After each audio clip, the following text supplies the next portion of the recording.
Ժողովուրդ օրաթերթը գրում է Հայաստանի Հանրապետության մշտական բնակչության թիվը 2025 թվականի հունվարի 1-ի դրությամբ կազմել է 3,075,800 մարդ,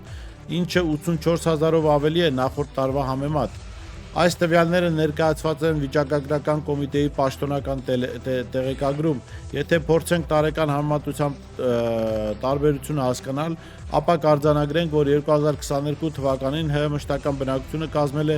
2,937,500 մարդ, 2023-ին 2,991,200 մարդ, 2024-ին 3,075,800 մարդ։ Թեև Նիկոլ Փաշինյանը սահմանված երազանքին հասնելու համար դեռ շատ կա, բայց շնչին աճ այնուամենայնիվ կա։ Հիշեցնենք, որ համաձայն մինչև 2050 թվականի Նիկոլ Փաշինյանի նախագծի պետք է բնակչությունը հասներ 5 միլիոնի։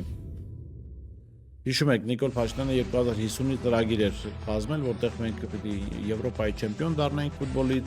բնակչությունը պիտի աճեր, տնտեսությունը պիտի զարգանար, պետք է միլիարդանոց ընկերություններ հիմնվեին Հայաստանում, դրանցից որևէ մեկը իհարկե